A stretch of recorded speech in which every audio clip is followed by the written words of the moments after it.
Hey guys, what is going on? This is Daaro DS, and welcome back to Persona 4 Arena. Final chapter, the final episode is upon us. We're finishing up Yu's story, and we're going to be going on to Persona 4 Arena Ultimax tomorrow. Or, yes, today is the... I'll begin recording for Persona 4 Arena Ultimax. This is going to be it.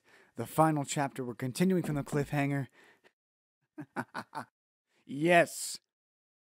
Let us continue.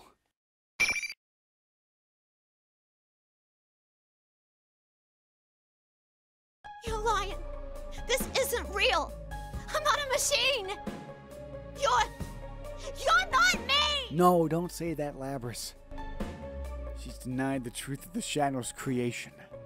With this, the Shadow's face twists with an evil rapture.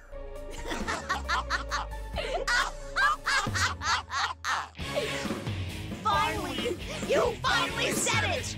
Now, I can be myself!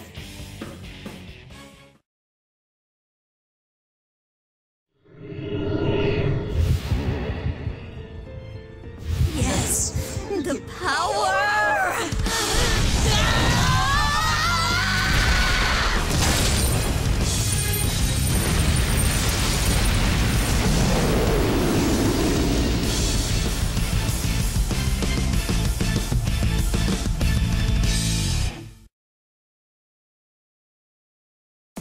I'd hoped I could save her before it got to this point. But that might have been impossible anyway. It's difficult enough to confront the truth. In her case, it was accompanied by revealing the true form she'd been so desperate to hide. Since she is a machine, and she was forced to perform painful acts that most likely no one could ever comprehend. The truth she was avoiding wasn't just part of her personality, but her actual body itself. I can't imagine the shock she's experiencing. But now that reality she built for herself it was crumbled, I want to help her. She may be a machine, but she has a heart. Labrys has denied her past, in which she was forced to fight and kill her friends, and her pain comes out in a long echoing scream. What has to be done to a heart that has caused so much terrible? What has to be done to a heart that has caused so much terrible scream? There's only one thing that we can do. We will accept who you truly are.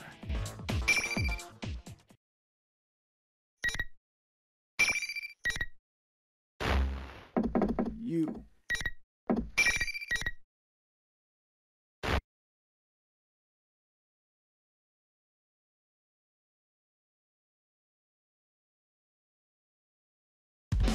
Time for the battle against Shadow Labrys.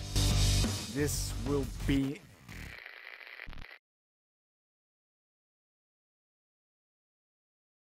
Hopefully I can do it. What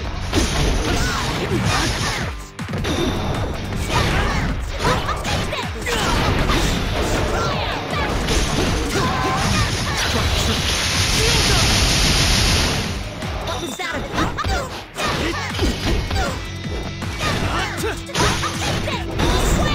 Over here! Now that was a kill.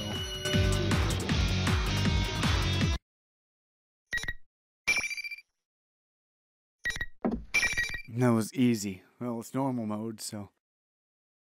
what are we gonna do?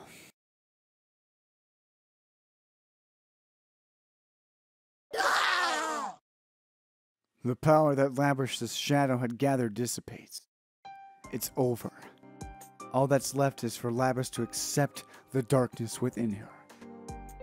But will she truly be able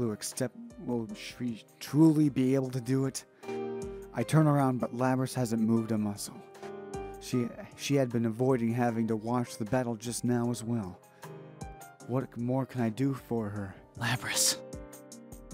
The moment I call to her. There they are! Yugen! Labrys! Sister, Narukami-san. GA and Aigis-san, and not just them. Yukiko and Yosuke are right behind them. And there are even more surprises. Man, as soon as that invisible wall thing disappeared, I knew you did it!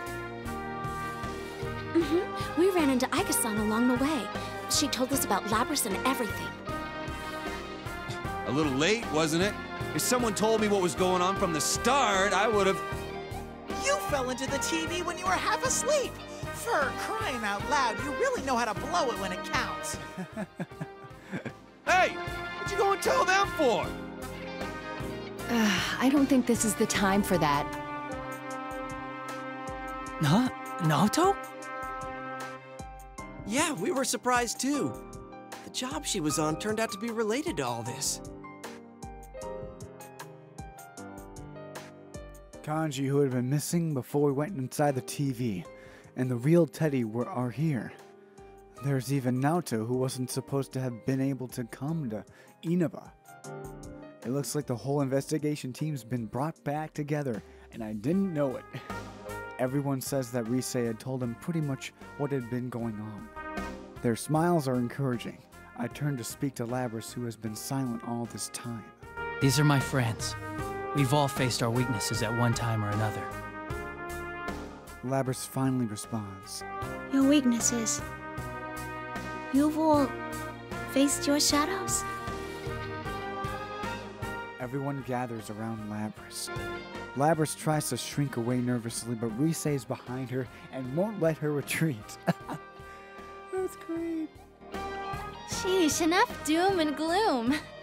If you don't hurry and accept her, she'll get all lonely. But I'm a weapon who didn't want to fight. And I dragged you all into this. You're still hung up on that? It's over already, dummy. Your jumping skills were amazing, but you're surprisingly sensitive, aren't you? What does that have to do with her jumping skills? You're really He doesn't cute, know. Labby-chan. You're so meta-luring. Oh my gosh, Teddy. Metal-luring. Are you all listening to me? Labrys needs to face her shadow now, and... This is going well at first, but now everyone's talking about different things, and we are completely off topic. Of course, it's not usual with all of us. I have to laugh and apologize to Labrys that things didn't quite wrap up as I hoped. Labrys looks back at me with a blank expression. Can she tell that we're not treating her any differently? I turn around, Aigis-san, and she meets my gaze. I turn toward Aigis-san, actually. She nods silently, and I stand before Labrys. She seems slightly nervous. Nice to meet you, Labrys. Or rather, sister. I am Aigis, the 7th generation anti-shadow suppression weapon. I am your successor. Labrys jerks up and looks at Aigis-san. At the same instant, Yukiko gasps in surprise. What? Excuse me, but are you also... Yes, I too am a robot. It just occurred to you now? That's what I'm saying, Chie. You didn't notice that, Yukiko? Wow. Weren't you with her all this time, Yukiko? How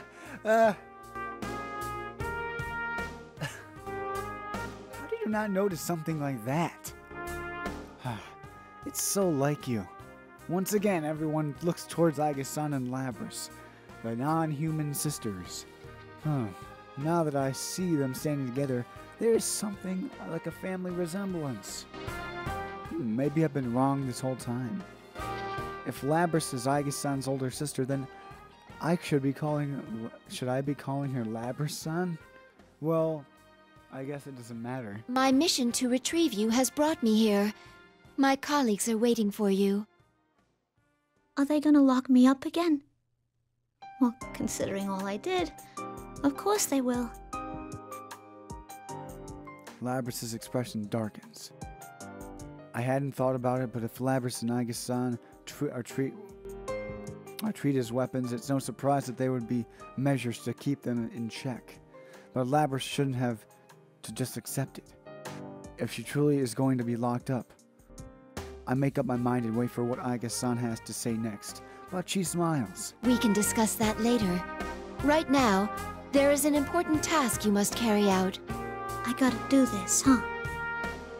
Aigis-san quietly points at the shadow that has remained still while we've been talking. Labrys looks at the shadow and then turns away and casts her gaze down at the ground again. I see, so now I'm going to have to act. It's okay. We're all right here with you. I indicate my friends and I indicate my friends that had gathered around her. I had been forced to fight against my friends, just as Labrys had in the past. But I had been able to endure the suffering that Labrys had not. Of course, I had been forced to fight to the death. But the biggest difference between Labrys and me is that I wasn't alone. What if I had been all alone at this place? What if everyone else had forgotten about me, and I had to fight all alone? Just as I thought of that hurt. Just the thought of that hurt. Labrys had been forced to endure the pain. She must have thought that there was no escaping it. But she'll be alright now. We're not going to reject her. It doesn't matter if she's a machine. She's not alone anymore. Yeah. Labrys slowly looks around at all the faces, searching each one for confirmation. Finally, she turns back to me and nods. Labrys then walks over to face her shadow. When she walks, she no longer seems to be bounded by her fear. She then looks down at herself. She looks at the mechanical body that she had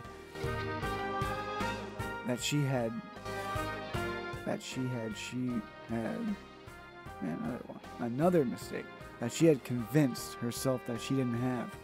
That's right. You're me.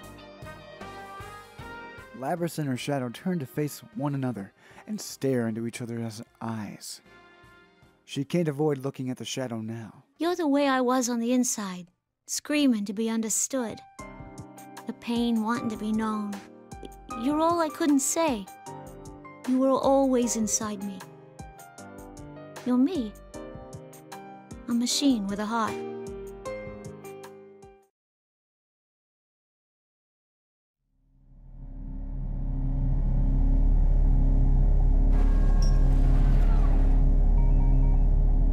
I'm sorry I ignored you all this time. I was the one who left you all alone.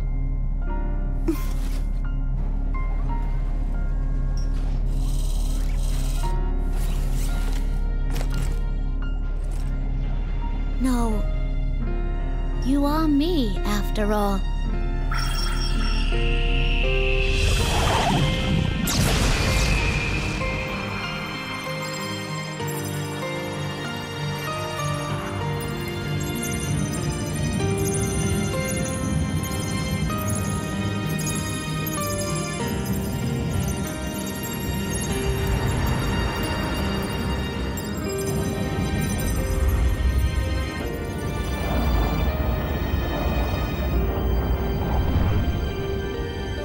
This is my persona.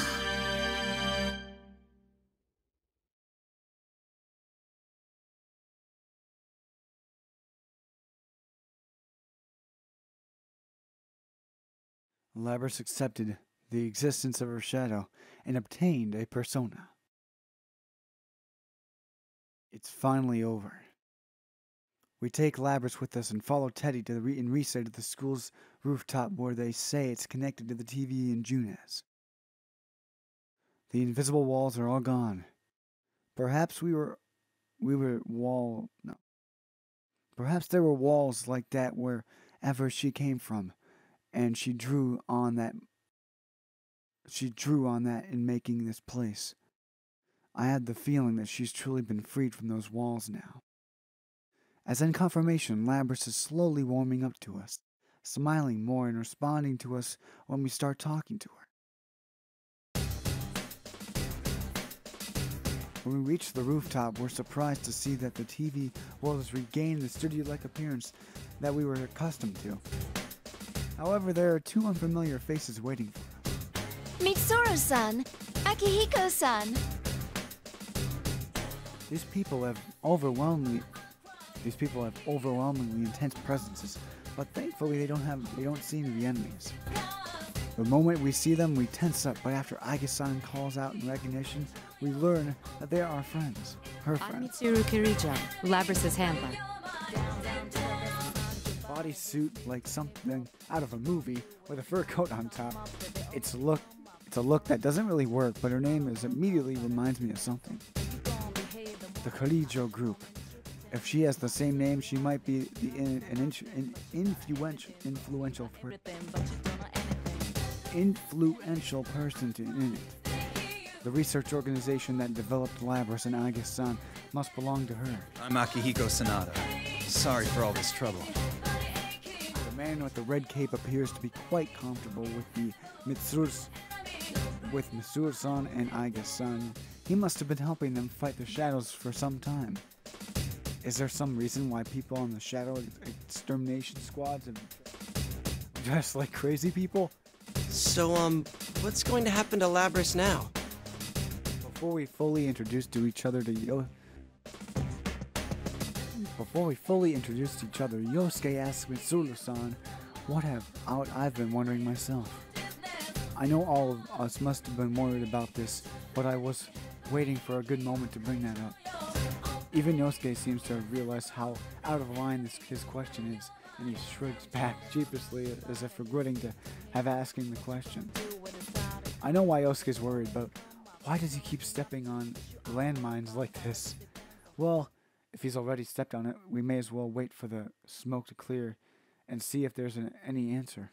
Well, you deserve to know. We were thinking of sealing her away again. They were thinking? Did something change their minds? Mitsuru-san turns to Labrys. There's a smile on her face, but she's smiling for the reason... But is she smiling for the reason we hope she is? But our report from Aigis says that thanks to you, Labrys has acquired a persona. She's hardly a rogue test unit anymore. Besides, she has a heart. We would never treat anyone with a heart so poorly. Yeah, we did it! Thank goodness! I'm so happy for you, Labrys! Our friends roar in excitement. Labrys looks around at all of us, bewildered, before saying anything. Even though we've only known her for a short time, we've already come to accept her as our friend. Mitsuru-san's words come as a great relief, as if I'd been worried about that she might lock her. Good job, guys. Let me say thanks. He speaks without a hint of concern, but I see a touch of gratitude in Akihiko's eye. He certainly looks, how can I put it, bold. He must be an honest and upright person. I guess I could call him stoic, but there's a distinct brusqueness to him. There's no way that people could so considerate would neglect the goodness of life. It seems that Labrys can't believe everything she's hearing. She turns from Akihiko back to Mitsuru-san. You're not gonna lock me up again? No fooling? We only seal away objects. If I did that to you, knowing you have a heart, I'd be no different from the Kirijo Corporation of old. Labrys, you've been blessed with good friends. Labrys looks so stunned for a moment, then she scrunches up her face as if she's about to cry. But then her face lights up with a brilliant smile. Who would think that of anyone capable of making these expressions would be just a machine? I find myself almost moved into tears as well. We're just about to leap forward and congratulate Labrys once again when... What? Labrys' head drops suddenly, like a puppet whose strings have been severed. I'm about to rush over to see what the matter is when I see Akihiko-san take a fighting stance. I realize that this is no ordinary matter. Suddenly, a bizarre voice emanates from Labrys. It's not over yet. Isn't Labrys' voice? It's an abnormality seems to have made Mitsuru-san come into realization. What? It's the same communication system as ours. Everyone, step away from Labrys! Mitsuru-san and Akihiko rapidly shout instructions to us. We all spread out as we watch Labrys from a distance. I cannot gain access. She is being hacked. It isn't coming from inside this facility. The signal originates elsewhere. You mean outside the TV? Outside the TV? That's right. I curse at myself for not having forgotten what was supposed to have been the cause of all this. All this was going on because Labrys had somehow been placed into a TV. So there has to be someone outside who threw her in here. The same person who stole Labrys from the Kirijo group and then threw her into the TV is now taking direct control over her. This is just a little extra resistance. Now, entertain me. The nonchalant voice fills with malice. With a dazed look in her eyes, Labrys looks up and dashes forward. She's fast. I barely dodged her axe in time. Surprised, I look up at Labrys once more. Her eyes are blank, as if she wasn't looking at anything. Those eyes were once filled with the strength of responsibility and awareness of duty. Her face had once been filled with sorrow over her painful past, and she smiled when she had found real friendship for the first time in her life. Whosoever is controlling her had stolen all these feelings from Labrys. Then...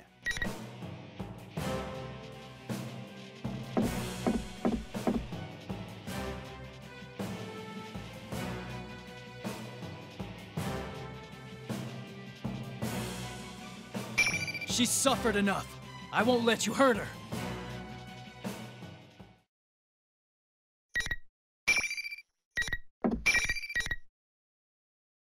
Are we going to another battle? Yep.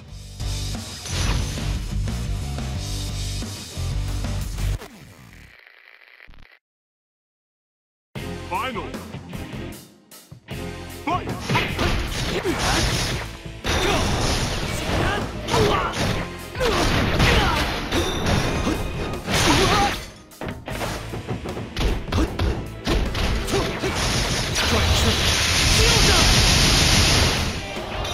Damn!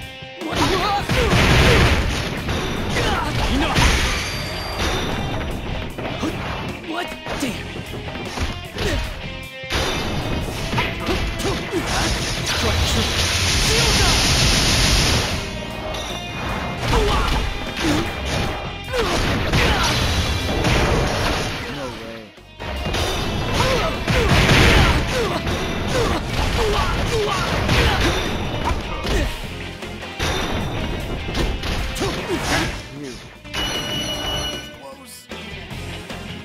No way, no. She's not gonna beat me. She can't beat me.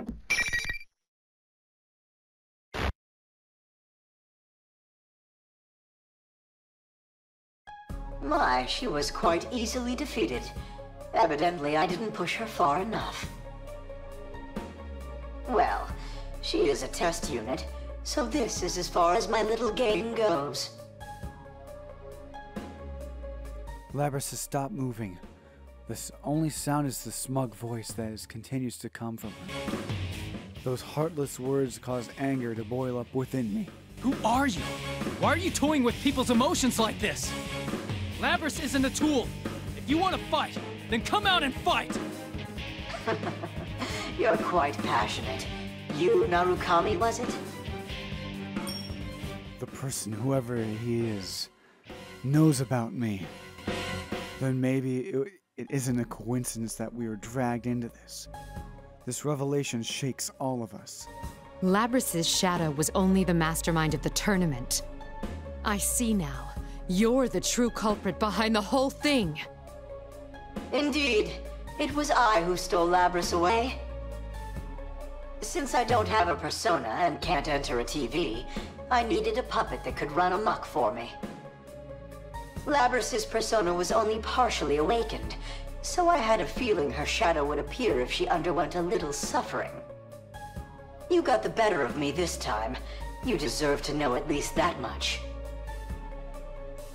Enough is enough.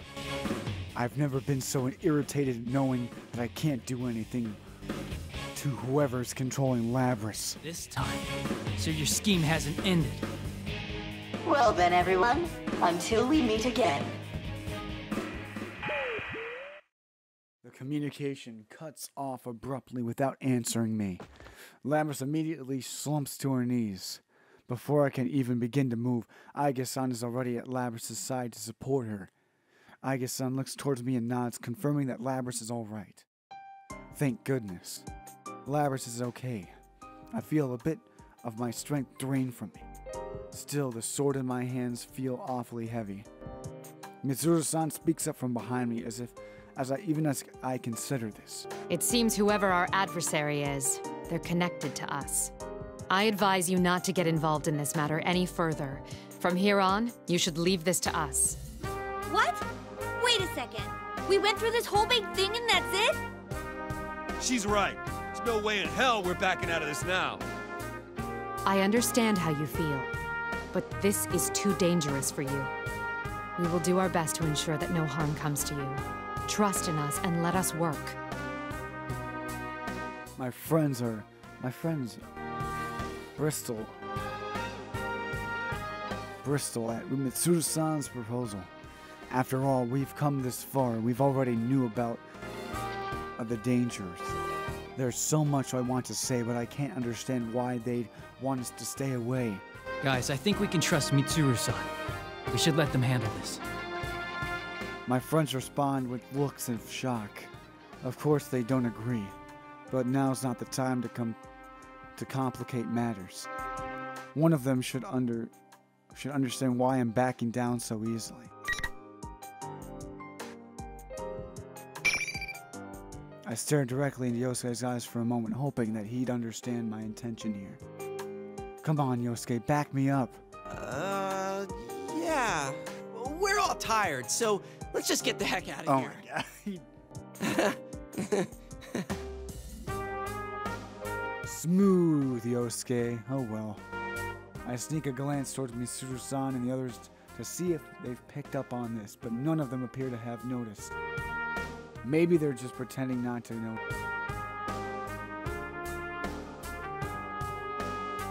Well, in any case, it means we've been let go for now. I sigh with relief before urging everyone into the exit TV.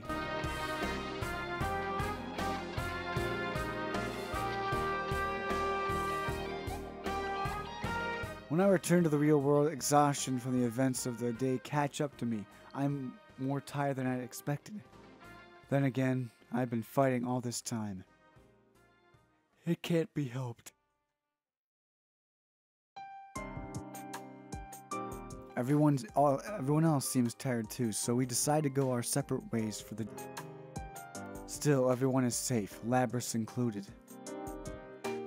It'll still be a while before this case is completely closed, but I think we can assume that the disturbance has been settled for now.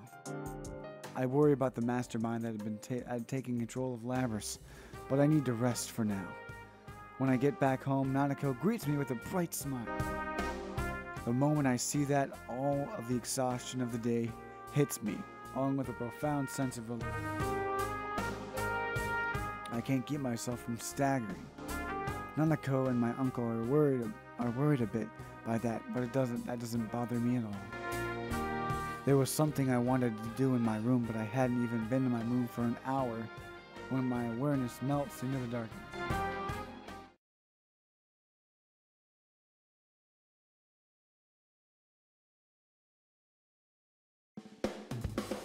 I wake up to my phone ringing. According to the call, we're supposed to meet up at the outskirts of the shopping district at the crossroads in front of the gas station. When I arrived, the other members of the investigation team had already shown up. Surprisingly, the one who called us was Labrys.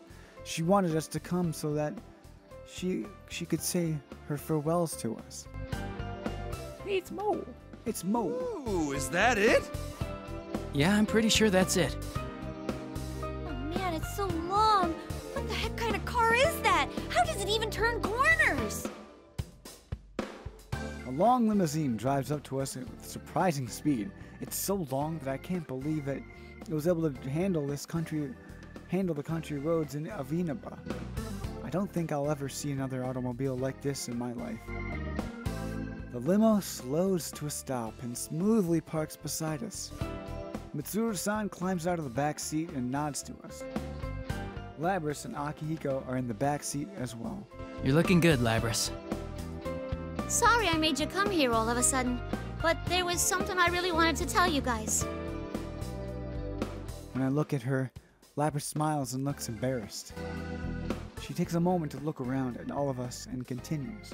I decided to work with Mitsuru-san. I want to catch the darn culprit. Not only that, but, you know how you guys had my back during this whole mess? Yeah. This time, I want to get yours. You go and do that.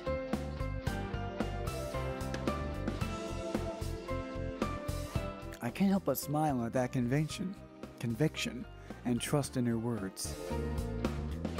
Labrys has faced her weakness and accepted it, and she's about to begin walking towards the goal she founded on her own. That's why I don't see any reason to stop her. It'll be sad to see her go, but this decision is one Labrys made for herself. This definitely ain't the last you've seen of me. When I come back, we'll hang out some, okay? I'll be waiting, and so will everyone else. Come back soon. To lose such a rare beauty again, it's so tragic. That's what you're sad about? Everyone has their own response to Labrys' news. But the one thing's for sure, we'll be waiting for her. There's no lie behind that sentiment. After all, she is our friend. Mitsuru-san tells Labrys that it's time, and they get back onto the... Labrys looks at me right in the eye. She seems as if she might cry at any second, but is resolved not to. She smiles. You guys are the best. I'm glad it was you who were there when I woke up. Well, see ya!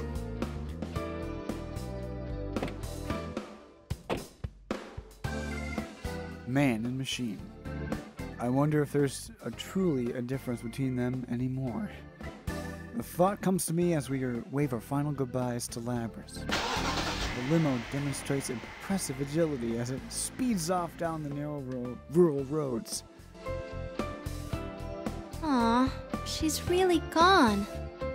Seriously, wish she could have stayed a little longer. I would have liked that myself, but they have their own tasks that must be done. Yosuke and I share a glance after Nato says, their own tasks, huh? It's not just theirs. We smile at each other. Ever since I answered Mitsuru-san's proposal inside the TV, I had my mind made up. Yosuke already knows how I think. And then again, that conversation wasn't very long ago. It's only been this morning.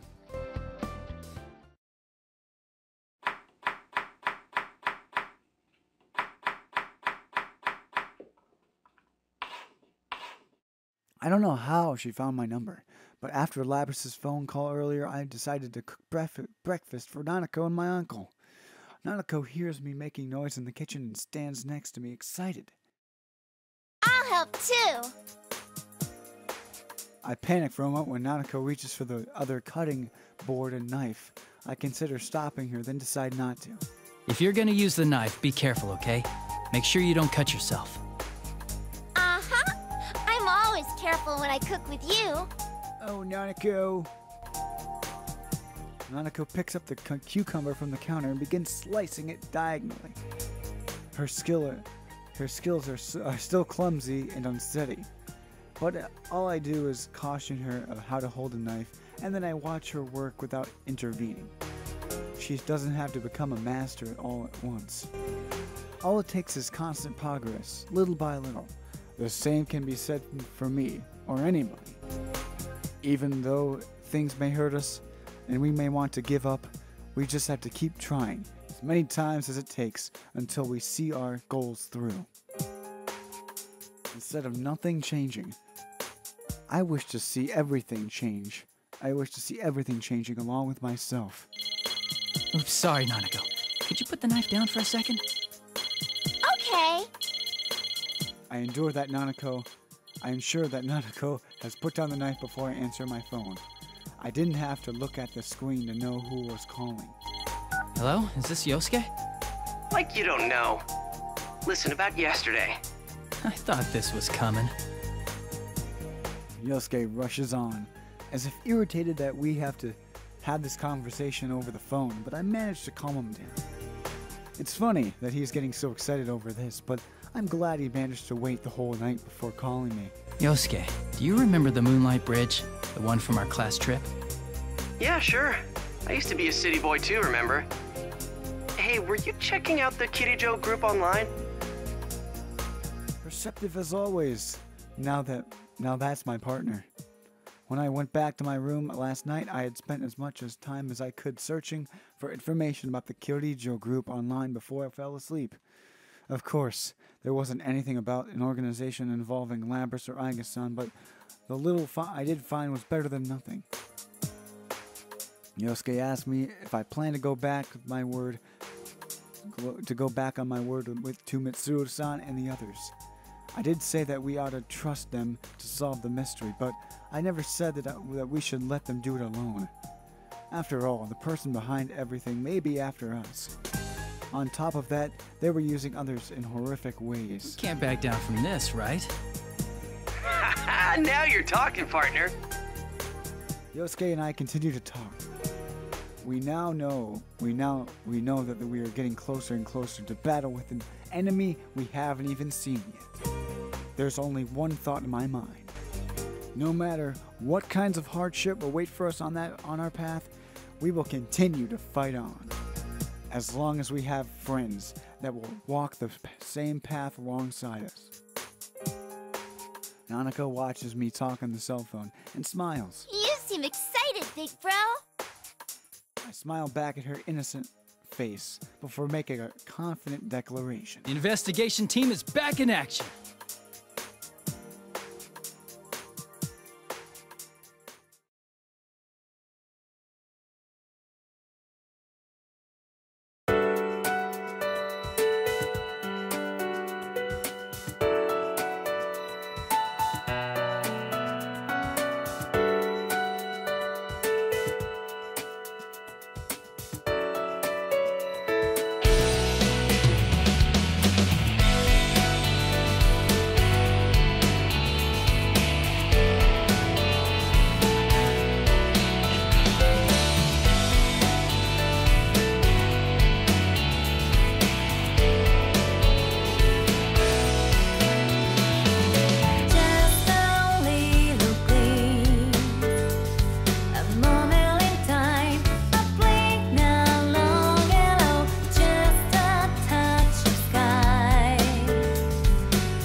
This program was brought to you by the following sponsors: